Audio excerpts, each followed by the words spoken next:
Hello, hello. Welcome back. We are resuming our Red Mages Only journey again this week in Final Fantasy V. Final Fantasy III went... Let's see if Final Fantasy V goes better. We start, as we always do, by rushing through the early portions of the game. Except here, I must actually rush through more than usual, because unlike my last few playthroughs, Red Mage is not a wind crystal job. I actually need to get through to the water crystal before I will get access to the Red Mage class. So, until then, I am stuck in Freelancer, which isn't too bad in that I have access to all equipment in the game, but is otherwise very bad in that I have no abilities, no healing, and the default Freelancer stats are not very good. We won't be spending too much time in this pre-Red Mage stage, since I don't have any Red Mages yet, but figured I might as well highlight at least a quick overview of the bosses. Karlabos is pretty easy to just spam attacks against. Shame that potions are already kind of out of date, but having strong equipment on my party means it's never really that big of a deal. Then Siren, which is a mess, because once she transitions to undead, I can no longer deal meaningful damage, and she can one-shot my party. I actually had to do a bit of grinding and retry the fight because I kept getting my butt kicked. Next is Magissa and Forza, and with no healing and no statuses, this fight would not really be doable without way over-leveling, which I don't want to do since I'll be getting a lot stronger shortly. So I just chuck the Ice Rod at the boss. Get ready for Elemental Rod spam, but later. Next up is Garula, which loves to counterattack, but it barely does? I'm assuming because the whip weapon Bartz has is paralyzing it, maybe? At least that's my assumption. I just equipped it because it was the strongest weapon, and the Garula stopped counterattacking. And with the water crystal broken, I now have my Red Mages. Just like in previous games, Red Mages exist in an interesting middle ground, trying to balance having access to white magic, black magic, and martial prowess. We'll see how that shapes up. And they actually do an okay job, at least for now. Much better than Blue Mage, which I learned while making this video actually has a strength penalty and a very high magic stat. Red Mages are considerably more balanced in stats, though whether that ends up working out for them is to be seen. Up to Karnak, where I can start buying the elemental rods I'll need later, I also pick up level 3 magic, the highest level of magic that Red Mages have access to, effectively capping my spell access. Red Mages have access to the exact same equipment as Blue Mages, with the notable exception of shields. And lack of shields will remain a considerable disappointment for this run. Run through the fire ship, and it's time for Living Flame, which goes very easily. I'm expecting Red Mages to fall off in this game, maybe not as hard as in Final Fantasy III, but pretty hard. But this is the strongest my characters will ever be. Blizzara deals big damage to the bosses, and I can heal with Cura. A few allies go down, but it remains mostly manageable.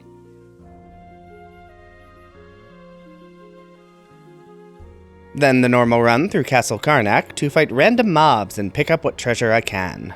Thanks to tier 2 elemental spells, I can kill the Gigases fast enough that I can loot most of the chests in the castle. At the exit, I encounter Deathclaw, who I do normally skip by throwing an elemental rod, but I figure I might as well fight him since I'm having a good time. And he dies so fast, I may as well not have bothered.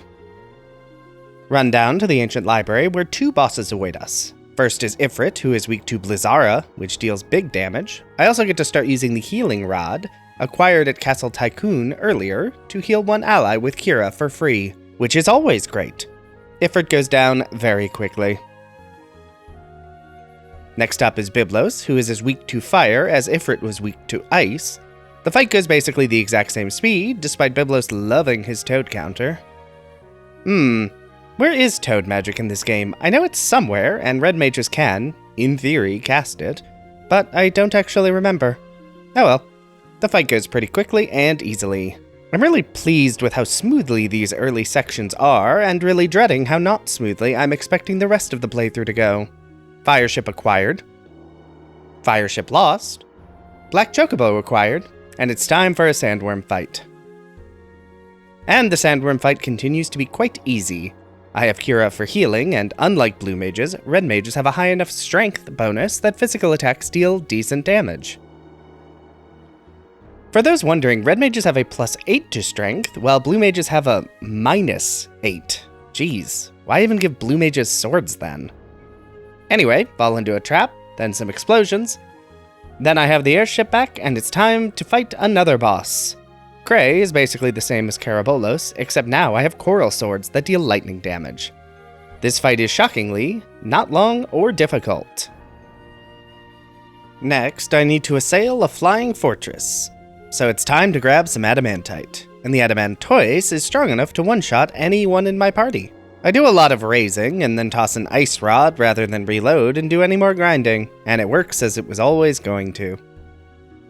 Assaulting the Sky Fortress's defenses does go quite well. The flamethrowers and missile launchers are strong and deal good damage, but I have thunder rods to boost my Thundara damage to absurd levels, and even when my HP drops, I have Cura, which is great healing. For now. Big cannon time! It is weak to Thundara, so spam that, first to break the secondary portions, then to the main gun segment. I deal so much damage the gun never even gets a chance to fire. Wow, red mages really do excel right after you get them. Flying Fortress access gained, and it's time for the next boss, the Archaeoavis. This boss has a variable elemental shield, which troubled my Black Mages Only run, and I don't have 1000 needles like I did in Blue Mages Only. How will red mages handle this fight? Pretty easily, actually. I have healing and protect to keep my party alive, and while the Archaeoavis can change its elemental barrier, I have access to all the elemental damage I need through red magic. Once the Archaeoavis goes down and then comes back up, I can just spam physical attacks to bring it down. I'll never forget how much trouble this boss gave me in that Black Mages Only run.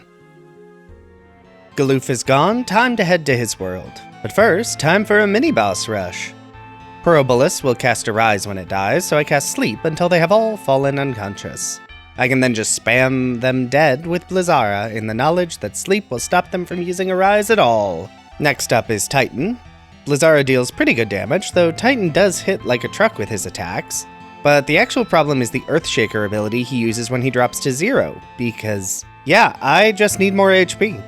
Gonna need to grind up a little bit, because I don't really otherwise have any way to deal with that. Couple levels gained to hopefully survive Earthshaker, and it works! Let's try this again, but with Elven Mantles to hopefully block some physical attacks. Spam Blizzara again, and everyone survived by just a little bit. Now it's Dorm Chimera time. This boss can hit like a truck with physical attacks, and its Aqua Breath attack. I managed to inflict Old thanks to my Ancient Sword, which will cause its stats to gradually decline. Which I think saves me from several near-death attacks. I have to keep my party at basically max HP all the time to not die from the spell spam. But I do kill it in one try, so that's nice. Wahoo! We're in Galuf's world, and the abductors succeed at abducting us. Real bummer. I normally win this fight. Galuf comes to the rescue and faces off against Yojimbo. Thanks to Protect, Galuf takes pretty reasonable damage, and spamming Thundara ends the fight. Big bridge time! And another Yojimbo fight. Protecting Cura boosts my defense and keep me alive against so many physical attacks, but Battle 2 Yojimbo is no joke. Fortunately, every character in my party being able to both attack and heal is very convenient. That being said, I can already feel the drop-off in damage as my spells are only doing around 200 damage. I miss Black Mage's damage dealing. Anyway, it takes longer than I'd like, but Yojimbo goes down. We'll be seeing more of him later. Barrier's up, so we are thrown far away. Time to make the long trek to the Moogle Forest. But first, the town here has some better equipment that I absolutely want. And I can buy ethers here for the first time. Moogle Forest time, and we hop into the caves to rescue our new Moogle friend.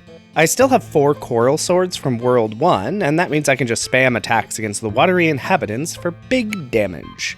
And it's time for Tyrannosaurus, who dies immediately to raise. Moogle Village gives me some random stuff, including the Dancing Dagger, and it's time to fly back to Castle Ball. I could grind up APB in the basement against the statues that die when you use golden needles on them, but honestly I don't want to take the time, and it probably isn't worth it anyway, so it's time to move on. But now it's time to get healing herbs for a wyvern, and that means climbing a nearby mountain, and it's time for the next boss, a poisonous plant, which relies on its spawned little flower nubbins to do, well, anything, which means it can do nothing when I just use Fyra a couple times to destroy them all. So, that is basically the fight. Just cast Fyra twice to remove the flowers, then do physical attacks, until more flowers spawn. The fight takes a while, but it isn't difficult. Or even that interesting. I'm having flashbacks. Red mages better not hurt me like that again. Try to go to Guido's cave, but it sinks, and it's time to head for the fleet, planning on besieging Exdeath's castle. Take a little nap and be interrupted by an attack. Also, I do love the detail that everyone is up and ready, and Faris has fallen on her face. Anyway, we have another Yojimbo fight. He hasn't really gotten any significantly stronger, but once he loses enough HP, he summons in his pal Enkidu. And I encounter the big issue with red mages that will become increasingly problematic. My damage is bad. Seriously, I need to kill Enkidu fairly quickly as he can heal, both himself and Yojimbo, but I just deal so little damage. And while Kira can heal me a decent bit, I just don't have time to deal damage before my party gets swamped. Time to do a little more grinding. Definitely more grinding than I had wanted to do in this playthrough. Okay, back into the fight, and this time I'm going to solve some of the problems by moving my red mages to the back row. This will reduce the physical damage I take, but not impact the magical damage I deal. The extra few levels I got mean Fyras are dealing just under 600, which is enough to drop Enkidu before the fight spirals out of control. Then it's just a matter of spamming Fyras until Yojimbo flees. Time to take a submarine to assault the barrier tower, the path through which is not especially interesting, and Atomos that decides to double cast Comet immediately, which is very rude. It is, however, a sleepy boy, so then I just spam Fyra until it eventually dies. Now that I have the submarine, I can stop by Guido's cave properly to grab the branch for the Forest of Moor. Time to grab more items and watch the forest burn, and it's time for our next boss. 4 generic crystals. And this is where my lack of damage output really starts to show. These crystals hit for decent physical damage until they get to low health, where they then start spamming powerful elemental attacks. I don't have any way to deal great damage, or inhibit their damage, magical or otherwise. They don't have a ton of HP, but they don't need to when they deal that much damage. Time to be a bit more creative. Time to exploit the Dancing Dagger. This weapon has a chance to do a different effect when using the attack command. Most notable is Sword Dance, which deals 4 times the damage of a regular attack. So if I get the crystal just low enough and my attack command uses Sword Dance, I can attack a few more times to kill the crystal in question before it can spam elemental damage. This actually goes off completely without a hitch for the first 3 crystals. The 4th crystal, though, decides to be a bit more difficult. Fortunately, I am able to pull out the victory, as Iroka doesn't deal that much damage, and it is the only crystal remaining. Galoof dead and Kryl in the party, time for Exdeath's castle. And it is here that I start mastering Red Mage, woo! This means I finally have access to Red Mage's signature ability, Dual Cast, which lets me cast 2 spells in a single turn. This effectively doubles my damage, healing, and defensive abilities. It's not much, considering I would normally have access to much stronger magic, but I won't say no to more magic. And the first boss to face my dual casting wrath is Yojimbo. And dual cast means I can cast Protect twice as quickly. From there, it's mostly just spamming sword attacks, occasionally interspersed with healing or status effect curing. Once he transforms, he deals basically no damage, so just spam attacks until Exdeath finishes the fight for me. That was a pretty easy Yojimbo fight. Huh. Goblin Punch bypasses the damage calculation for Excalibur, so it can be used to deal good damage with blue mages? Neat. Not helpful in any way, but neat. Exdeath time. Exdeath hits like a truck and can dispel Protect and inflict rough statuses like Doom. While not as good as a dedicated white mage, dual cast means I can space out healing quite effectively, including combining rays with Cura. My damage is still pretty bad, but being able to cast this quickly isn't the worst. The fight against Exdeath is a constant race to keep my party alive, my buffs active, and my party in the front row. Exdeath, why do you cast 100 Gs? You don't even have any Earth Elemental attacks. Oh right, forgot about Zombie. Glad I randomly picked up some Holy Waters. I'm really glad Kryl is the only character whose level is a multiple of 3, otherwise this would be real bad. Oh, he does have Earthshaker. Never mind, I'm dumb.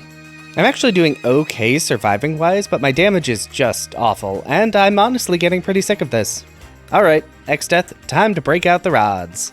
I'd actually done more damage than I thought, and it only takes a few rods to bring him down.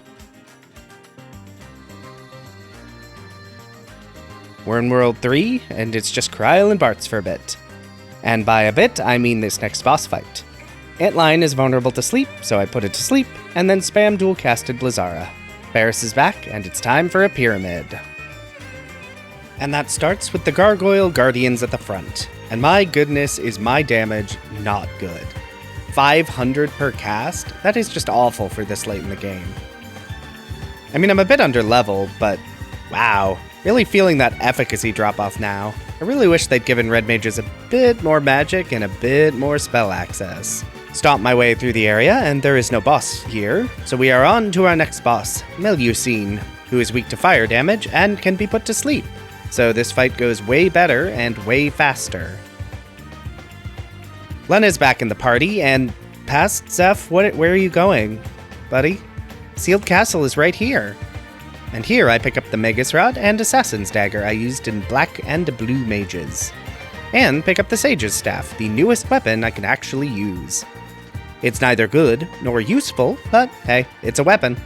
Then back to the Pyramid of Moor to pick up a bunch of items I skipped on my first run-through so I could get Lena back in the party ASAP. This takes way longer than I'd expected, because while most of these chest monsters are vulnerable to sleep, my actual damage output with spells is really bad. I don't even think there's anything here worth talking about, though it is difficult to be sure watching boring footage back at 8 times speed.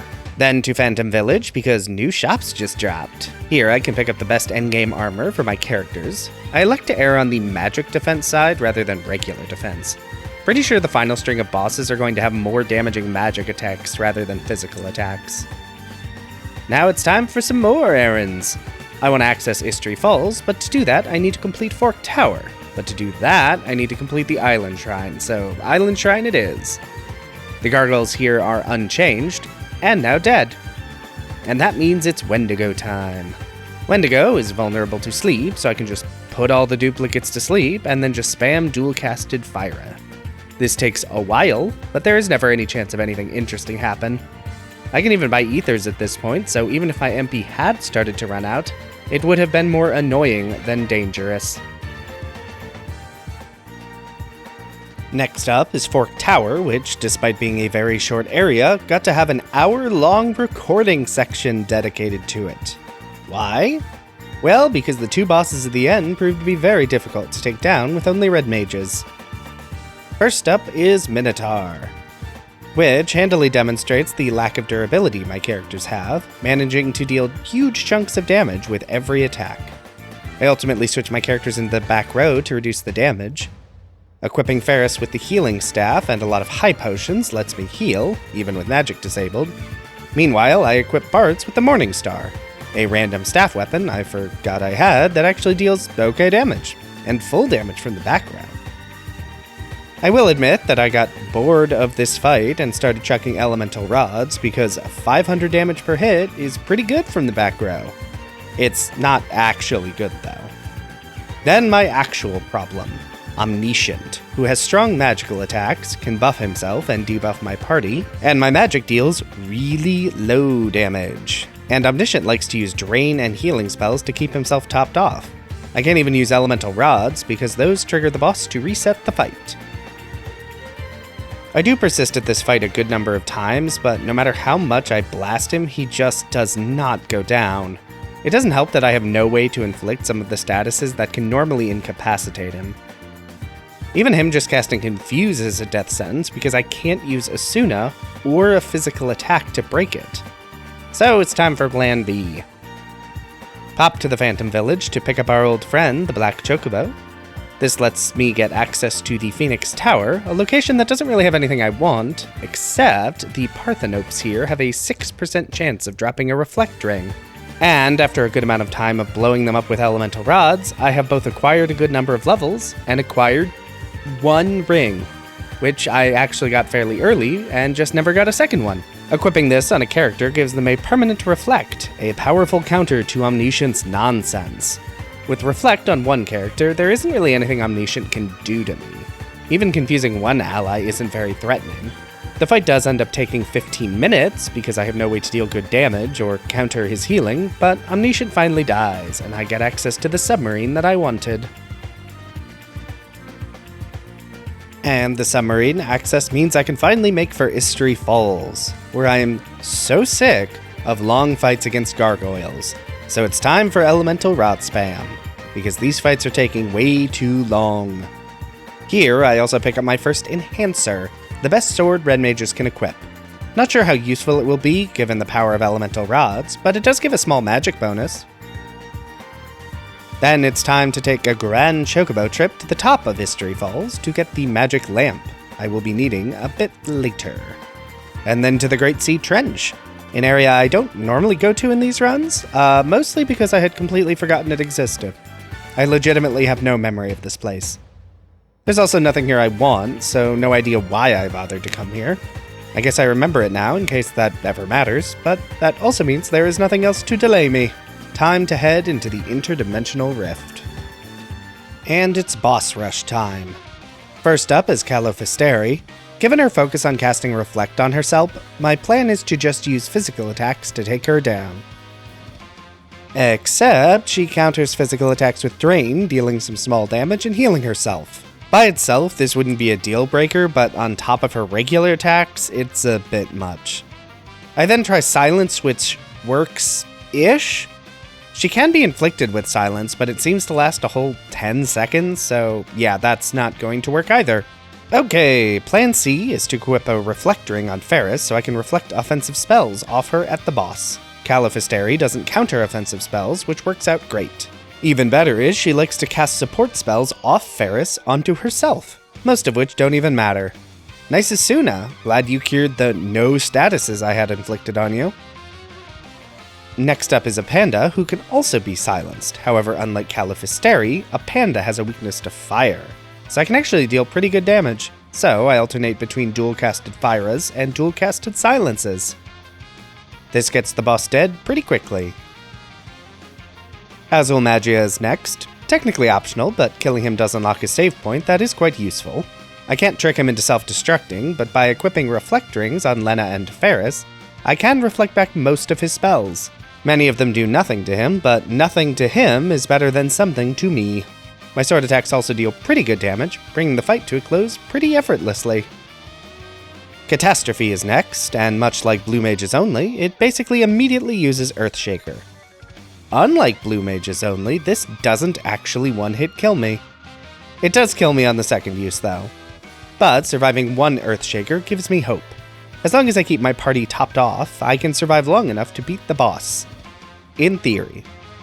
Bartz focuses on attacking, while the rest of the party just does everything they can to keep the party alive. Why is Bartz taking so much more damage from Earthshaker? And my goodness, I wish I had Giraga. The only good news is my damage is fine, and Catastrophe doesn't have an absurd amount of HP. Next is Halicarnassus. This fight is always a bit of a pain because of the statuses he inflicts, but the saving grace is that his attacks follow a predictable pattern, so he doesn't just spam Holy. And I can actually deal over 1,000 damage with my enhancers, which isn't, great, but it's great for red mages. And then Twintania. As usual, I just need to survive for the first phase of the fight, which is made much easier considering all the healing I have access to. Then, once it starts charging Gigaflare, use the magic lamp a few times until Odin can finish the fight. Then one final encounter with Yojimbo, in which I just need to hit him a couple times until he stops attacking and starts monologuing. I do give Necrophobe a try, but he's annoying, and Reflect casting deals basically no damage. If I wanted to make the effort to get a full set of Reflect Rings, I could probably do this fight, but yeah, nah, I don't need this in my life. All that remains is X-Death, and I'm not even going to pretend I'm strong enough to take him down now. Time to do a bit of grinding to get up to level 40, higher than I was in Blue Mages Only, but on par with my Black Mages run. And I beat X-Death's first form without recording it by mistake. Then spam the magic lamp to take out the rear section, as per usual. While I could spam dual cast weak magic, I don't hate myself, so it's time for rods again. And then Almageist happens, which can easily more than one-shot my entire party. But I do keep trucking on to try and recover from his devastating attack, and I'm back up and running before too long. Then the second Almageist just kills my entire party. So, yeah, that's not great. I recall Almageist missing a lot, so I'm just gonna hop back in. So now, you, dear viewer, can see the first phase of the final boss.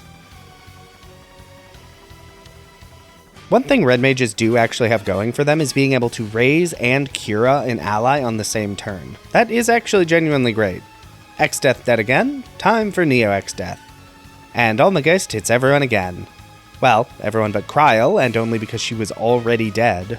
So yeah, this is a problem. I've already optimized my party's magic defense. There are no buffs I can apply to reduce that damage further. And if it's not going to miss with any consistency, then I really don't have any choice but to gain some levels until I am durable enough to survive Almageist. Back in at level 45, and my HP should now be enough to survive Almageist consistently. Or, you know, at all. The Exdeath fight is the same as ever, except for some reason he decides the only move he wants to use is White Hole, so I keep having to stop and have my entire party get the character back up. Once more into Neo Exdeath, and it's time to spam Magic Lamp, and then switch to spamming Thunder Rods to deal as much damage as I can. And this time, Almageist only hits one target, because of course it does. This game. Anyway, spamming Thunder Rods deals great damage, and the first Grand Cross is mostly kind, other than Bart's being berserked. I choose to ignore this, and Exdeath just dispels the berserk. Okay, thanks buddy, that's real helpful. Then Almageist, which only hits one person again. Okay, apparently I just had really bad luck earlier. I pepper and protects with the Thunder Rods in the hopes that this continues to prompt Neo Exdeath into using Dispel rather than any of his actual attacks. When party members start dropping, I start just using elixirs to restore all their HP and MP. I have a good number of these and I can't take them with me. Finally, the number of targeting arrows drops to 2, so I know the remaining segments are also quite low. The last thing I want to do is leave only one segment alive to destroy me. So I get my party up to full and wait for all the ATB gauges to be full so I can use all 4 characters in sequence to Thunder Rod. It only takes 2. Okay, well that went honestly exactly as I'd expected. Red Mage is a weird class in this game that is really strong when first acquired, but never actually gets any stronger than that. It feels like it's almost a trap to rely on, or maybe just a gatekeeper of the incredibly strong dual cast ability. But I don't want to get too into that here. I'll save these opinions for the summary video that will be out in a few weeks. If you enjoyed this video, feel free to like the video. If you'd like to see more stuff like this, make sure to subscribe. Maybe even leave a comment if you're feeling spicy. But regardless, I hope you had fun, and have a safe trip home.